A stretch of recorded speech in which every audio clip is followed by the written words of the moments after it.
সারা পৃথিবীতে কালেমার দাওয়াত দিয়ে যাবে।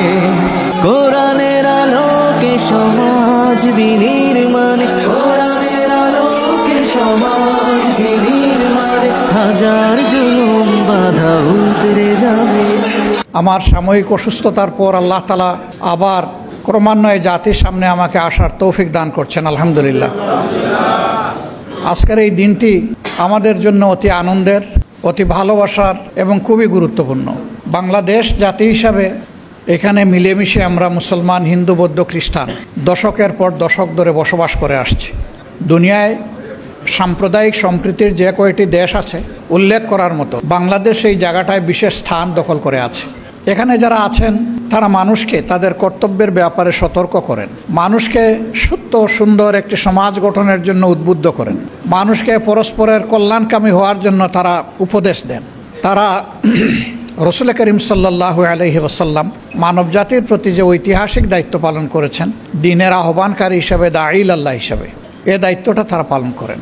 আজকে খুবই ভালো হতো সারা বাংলাদেশের ময়দান, এমনকি দেশের গণ্ডি অতিক্রম করে অনেকেই বিশ্বে দাঈল আল্লাহ হিসাবে যারা কাজ করেন তাদের অভিজ্ঞতা এবং অবজারভেশন যদি নিজ কানে শুনতে পারতাম অনেক ভালো লাগতো। কিন্তু সময়ের সংক্ষিপ্ততার কারণে এই পর্বটা আমাদের হয়ে ওঠেনি। সম্মানিত উলামায়ে কেরাম, এটি ঠিক যে বাংলাদেশের 90.8% মানুষ আদমশুমারি, সর্বশেষ আদমশুমারি অনুযায়ী মুসলমান, বাকি হিন্দু, বৌদ্ধ এবং খ্রিস্টান।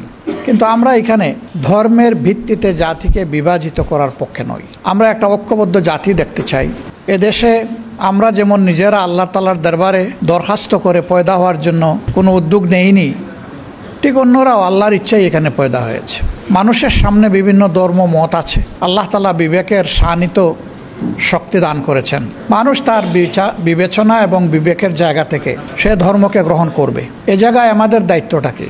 আমাদের দায়িত্ব হচ্ছে আল্লাহ তাআলার দেওয়া শাশ্বত বিধান, সকল নবীদের শেষ নবী, পূর্ণাঙ্গ বিধান এবং খাতিমিন নবিয়্যিন, এর মাধ্যমে দুনিয়াবাসীর জন্য যে আলোকিত বিধান বা সংবিধান পাওয়া গিয়েছে আল কোরআন, এবং এই আল কোরআনকে বাস্তবায়ন করতে গিয়ে নবী করিম সাল্লাল্লাহু আলাইহি ওয়াসাল্লাম তার ফিকির, তার দাওয়া এবং তার কর্ম, এই সবগুলার অনুসরণ করা এবং মানুষকে এগুলার অনুসরণের আহ্বান জানানো। কেন? মানুষ সমাজবদ্ধ জীব, মানুষ একা একই বাঁচতে পারে না, বাঁচা অসম্ভব। এই সমাজে চলতে গেলে পরস্পরের সহযোগিতা লাগবেই। প্রাত্যহিক জীবনে এটা একটি অনিবার্য, অপরিহার্য প্রয়োজন। এটাকে উপেক্ষা করার শক্তি আমাদের কারণেই। এবং সেই ক্ষেত্রে আমি যখন নাগরিক সেবা নেব, সেই নাগরিক সেবা যারা দিবেন তাদের বিভিন্ন ধর্ম, বর্ণ, গোত্রের পরিচয় থাকতে পারে, কিন্তু সেবার জায়গাটায় তিনি একজন সেবক, আর গ্রহীতার জায়গায় আমি একজন গ্রহীতা। বাজারে আমরা সওদা করতে গিয়ে প্রথমেই জিজ্ঞেস করি না যে আপনার নাম কি, আপনার ধর্ম কি। প্রথমেই দেখার চেষ্টা করি আমি যে সওদাটা কিনতে এসেছি মানসম্মত সেই সওদা এই দোকানে আছে কিনা। যদি থাকে এবং তার দামটাও যদি আমার কাছে গ্রহণযোগ্য হয়, যথাযথ মনে হয়, তাহলে আমি এটা দেখেই কিন্তু আমি আমার সওদা কিনব। বিশেষ করে আমরা যারা সাধারণ শিক্ষায় শিক্ষিত, আমরা যখন প্রাইমারি স্কুল থেকে মেডিকেল কলেজ বা বিশ্ববিদ্যালয় পর্যন্ত যারা লেখাপড়া করেছি বা করেছেন, তারা তো একই বেঞ্চে বসে বিভিন্ন ধর্মে বর্ণের মানুষেরা, আমাদের সহপাঠীরা, একই শিক্ষকের শিক্ষা আমরা গ্রহণ করেছি। সেই ক্ষেত্রে কেউ কাউকে তাড়িয়ে দেয়নি যে তুমি অমুক, এখানে বসার অধিকার তোমার নাই, তুমি মাইনরিটি, তুমি কেন এখানে, এটা কেউ বলেনি। এটা বলা হচ্ছে হীনমন্যতা। এটা তার অধিকার, সে এটা পাবে। আমার যেমন অধিকার তারও তেমন অধিকার। এই ধরনের একটা কেয়ারিং সোসাইটি বা একটা দরদি সমাজ, এই সমাজটাই রসুল করিম সাল্লাল্লাহু আলাইহি ওয়াসাল্লামের নেতৃত্বে মদিনায় কায়েম হয়েছিল। মদিনার ইহুদিদের ব্যাপারে শাস্তিমূলক কিছু পদক্ষেপ নেওয়া হয়েছিল। এটি এ কারণে নয় যে তারা একটা নির্দিষ্ট ধর্মের অনুসারী এবং তারা ইসলাম কবুল করেনি, এটার জন্য নয়, বরং এটা ভিন্ন কারণে। এই কারণ যে দেশে যার দ্বারাই ঘটবে সে কোন ধর্মের এটা কেউ দেখবে না, তার উপর অনিবার্যভাবে শাস্তি নেমে আসবে সমাজকে সঠিক জায়গায় রাখার জন্য। সে কাজটাই ওখানে হয়েছিল। অন্যথায় সেই নববী সমাজ থেকে সকলেই ইনসাফ পেয়েছে, তার অধিকার পেয়েছে, কাজের সুযোগ পেয়েছে, সব কিছুই পেয়েছে। ইসলামের এই অনিবার্যতা এবং প্রয়োজন শেষ হয়ে যায়নি এবং এটা শেষ হবে না যতদিন কিয়ামত না হবে, যেহেতু এটা আল্লাহ তাআলার পক্ষ থেকে সর্বশেষ বিধান। মহান স্রষ্টা যিনি শুধু মানুষ জাতিকে পয়দা করেননি, দৃশ্য অদৃশ্য আমাদের সামনে যত সৃষ্টি আছে এই সব কিছুর স্রষ্টা হচ্ছেন তিনি সব কিছুর খালেক, বাকি সব মাখলুক। এই বিধানটা তার পক্ষ থেকে এসেছে। তিনি যেহেতু সমস্ত সৃষ্টিকে সৃষ্টি করেছেন, সেই কারণে তার সৃষ্টিকে তার চাইতে বেশি ভালোবাসতে পারে এ দাবি কেউ করতে পারবে না। আর কোরআন আমি যতটুকু বুঝেছি এটা শুধু মুসলমানদের জন্য তো নয়, মানব জাতির জন্য নির্বিশেষে, এবং আমি দেখি যে না, এটা সৃষ্টির জন্য, অপরাপর সৃষ্টির জন্য। কারণ কোরআনের মূলনীতির মধ্যে বলে দেওয়া হয়েছে কোন সৃষ্টির সাথে কি আচরণ করতে হবে। কোরআনের এই বয়ানে দুইটা হকের কথা এসেছে। হকুল্লাহ, আল্লাহ তাআলা যিনি আমাদের স্রষ্টা, তার কি অধিকার তার সৃষ্টির উপরে। আরেকটা হচ্ছে হকুল ইবাদ। এখানে বলা হয়নি হকুল ইনসান, হকুল ইবাদ। সমস্ত সৃষ্টি ইচ্ছায় হোক অনিচ্ছায় হোক আল্লাহ তাআলার ইবাদত করে, গোলামি করে, তার সেট করা নিয়ম মেনে চলে। এই দুনিয়ার ইতিহাস হাজারো বৎসরের, কিন্তু কোথাও কেউ দাবি করে না যে আগে সূর্য উঠত পূর্ব দিকে, এখন উঠে উত্তর দিকে, এটা কেউ দাবি করে না। সূর্য তার অবস্থান পরিবর্তন করতে পারবে না, কারণ এটি আল্লাহ তাআলা তাকে সেট করে দিয়েছেন যে যতদিন দুনিয়া থাকবে ততদিন তাকে ওই দিকেই উঠতে হবে এবং ওই দিকে পড়তে হবে। তবে শেষ দিনটায় তার উত্থানটা হবে ভিন্ন দিক থেকে, উল্টা দিক থেকে। সেইটা ওই দিন শেষ হওয়ার দিন, সেই দিন হবে ভয়াবহ দিন। আল্লাহ তাআলা সেই ভয়াবহ দিনকে উপলব্ধি করে মানব জাতিকে সঠিক পথে চলার তৌফিক দান করুন। তো এরকম সব কয়টি সৃষ্টি আল্লাহর সিদ্ধান্ত মানতে গোলামি করতে বাধ্য। এমনকি মানবের দৈহিক সত্তা, সে ইচ্ছা করুক অথবা না করুক, আল্লাহর গোলামিতে লিপ্ত আছে। যারা আল্লাহর উপর ঈমান আনেন না বলেই বলেন, তারাও লিপ্ত। কিভাবে? আমাদের এই মুখমণ্ডলটাই যদি আমরা সামনে আনি, কপালের নিচে দুটো চোখ আছে, চোখের কাজ হচ্ছে দেখা, দর্শন। নাক আছে, তার কাজ হলো ঘ্রাণ নেওয়া, শ্বাস নেওয়া ফেলা। মুখ আছে, তাই দিয়ে কথা বলা, খাওয়া দাওয়া করা, পান করা। আল্লাহ তাআলা যে কাজের জন্য যে অর্গানকে সেট করেছেন, কানের কাজ হচ্ছে সে শুনবে। এটা চোখ বলতে পারবে না যে বহুদিন ধরে দেখে আসলাম, কান ভাই তুমি এখন একটু দায়িত্ব নাও, একটু দেখার দায়িত্বটা তুমি পালন করো। এটা কি হবে? ইম্পসিবল। আল্লাহ যে কাজের জন্য যে অঙ্গকে তৈরি করেছেন, সেই অঙ্গ সেই কাজই করে চলছে। এটি আল্লাহর গুলামি, ওই অঙ্গের। কিন্তু মানব সত্তার রুহানি গুলামি, তার আত্মার গুলামি, তার চিন্তার গুলামি, তার সিদ্ধান্তের গুলামিটাই আল্লাহ তাআলা প্রকৃতভাবে চান।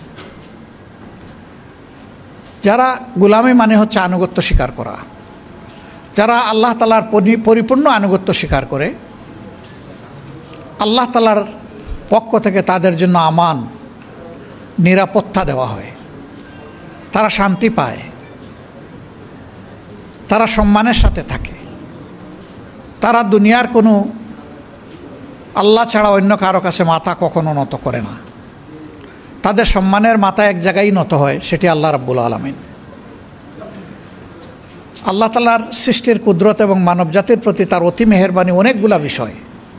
এর মাঝে একটা বিষয় যদি শুধু আমরা চিন্তা করি, আমাদের সামনে দৃশ্যমান যত প্রাণী জগৎ আছে, উদ্ভিদ জগৎ আছে, তাদের দিকে যদি তাকাই, আমরা দেখব যে সবাই মাথা নোয়ানো অবস্থায় আছে।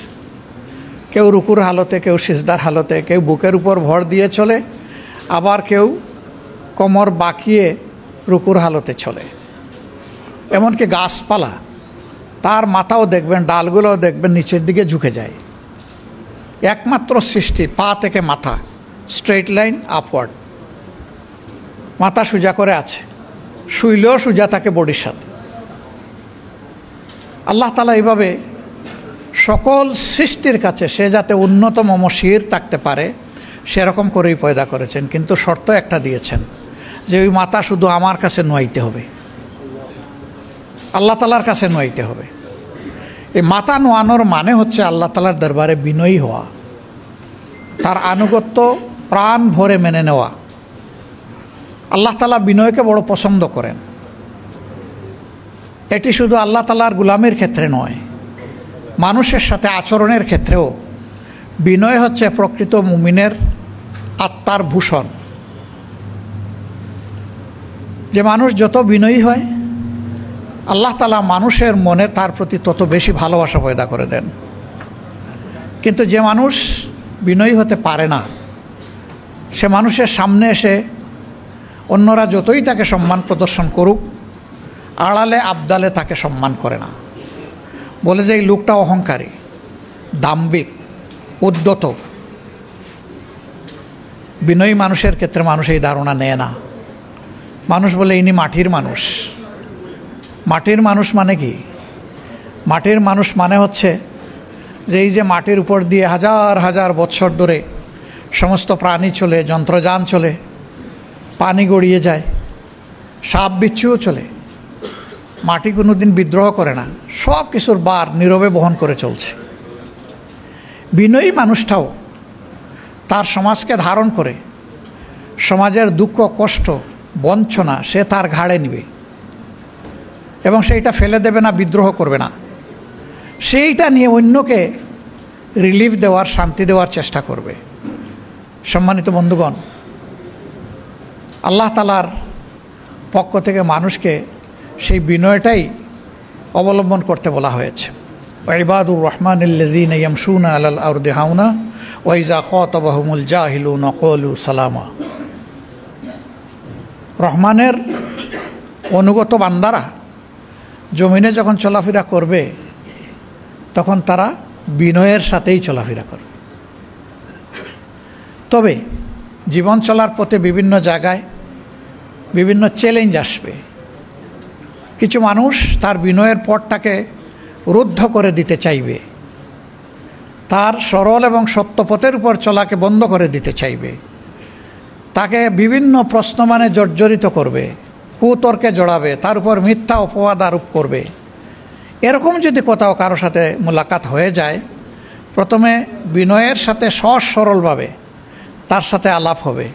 যদি মনে হয় যে সে তো হার মানার লোক না, সে যে কোনো মূল্যে সত্য মিথ্যা হোক সে জিততে আসছে, এই ক্ষেত্রে আল্লাহ তালা সমাধান দিয়ে, ঔষধ দিয়ে বলছেন, এখানে ঔষধ হলো সালামা, ওর শান্তি কামনা করে এখান থেকে চলে যাওয়া, আল্লাহর দেওয়া মূল্যবান সময়কে নষ্ট না করা।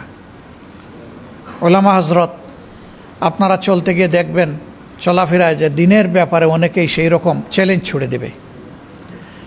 এই ক্ষেত্রে আল্লাহ তালা বলেন নাই যে চ্যালেঞ্জের মোকাবিলায় তুমি আরেকটা শক্ত পাল্টা চ্যালেঞ্জ ছুড়ে দাও। বলেছেন এই ক্ষেত্রে আপনি চলে যান, তার জন্য শান্তি এবং কল্যাণ কামনা করে। হতে পারে আপনার দোয়া তার জন্য বরকতের কারণ হয়ে যাবে, আল্লাহর দরবারে কবুল হয়ে যাবে। সে সত্যকে উপলব্ধি করার জন্য তার দিলের জানালা খুলে যাবে এবং এরপরে হয়তো ওরকম তর্কে সে আপনার সাথে আর জড়াবেই না। আবার যদি তার ভাগ্যে সেরকম হিদায়া না থাকে, তাহলে আপনি দিনের পর দিন তার সাথে সময় দিতে পারেন, কিন্তু আপনি জোর করে তাকে হেদায়েত দেওয়ার মালিক আপনি নন। হেদায়েতের এই চাবি আল্লাহ তালার হাতে। এই জায়গায় অসহিষ্ণু হওয়ার আমাদের কোনো সুযোগ নেই। যখন কোনো জাতি সংকটে পড়ে, তখন সেই জাতিকে, ওই জাতির আলেম বা শিক্ষিত লোকদের দায়িত্ব হচ্ছে তারা পথ দেখাবেন, তারা হবেন জাতির রাহবার। বাংলাদেশ এবং জাতি স্বাধীনতার পরে এক এক করে 54টি বছর পার করেছে।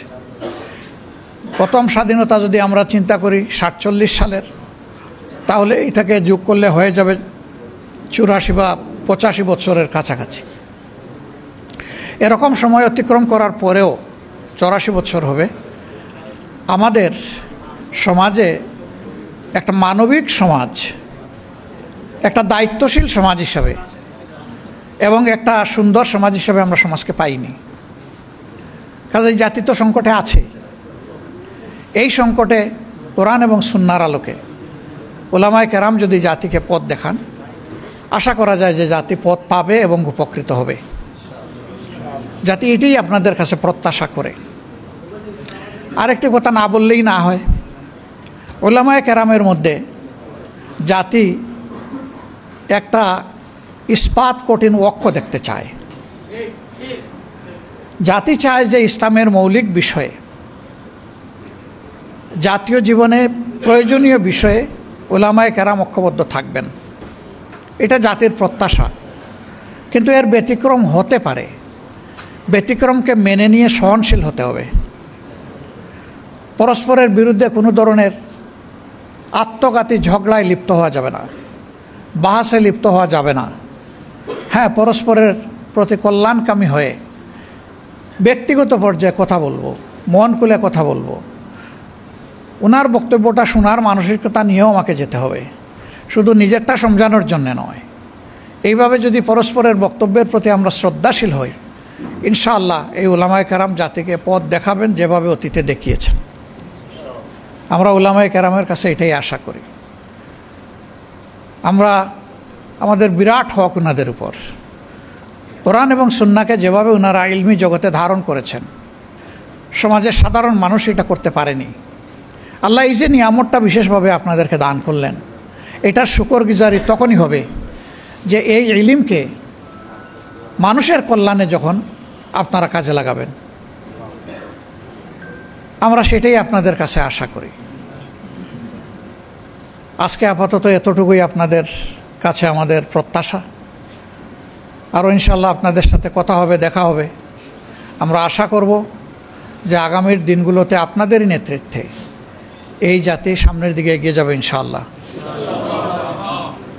উলামায়ে কেরাম শুধুমাত্র মেহরাবে দাঁড়িয়ে নামাজের ইমামতি করবেন, এটুকু আমার এবং আমাদের প্রত্যাশা নয়।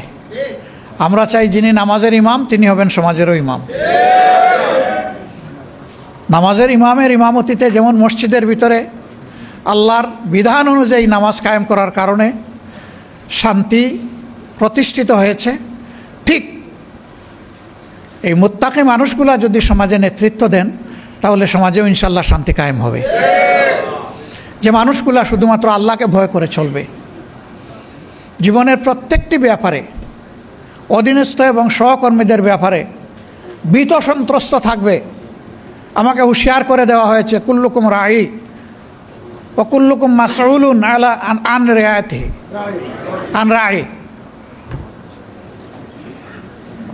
যে তোমরা সকলেই দায়িত্বশীল এবং তোমাদেরকে অবশ্যই আল্লাহ তাআলা কিয়ামতের দিন জিজ্ঞাসা করবেন তোমাদের অধীনস্থদের ব্যাপারে। যার দায়িত্ব যত বড় সমাজে, তার জিজ্ঞাসাও হবে তত গভীর। এই ভয় যখন একজন মানুষের অন্তরে থাকবে, একজন ওয়ার্ড মেম্বার থেকে শুরু করে পার্লামেন্ট মেম্বার পর্যন্ত, এই চরিত্রের মানুষ যদি দেশের নেতৃত্বে আসেন, তাহলে আলহামদুলিল্লাহ আমরা যে মানবিক সমাজ আশা করি সেই সমাজ প্রতিষ্ঠিত হওয়া সম্ভব।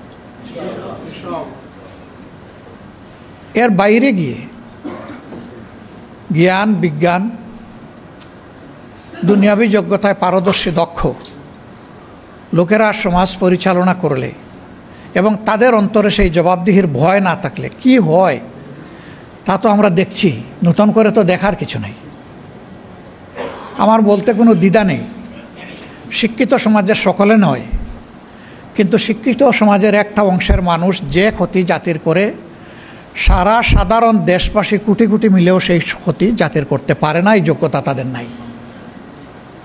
কলমের খুঁচায় একজন মানুষের জাতির কিসমত যেভাবে ধসে পড়ে, 1 কোটি মানুষ একত্রিত হয়েও সেই ক্ষতিটা করতে পারবে না।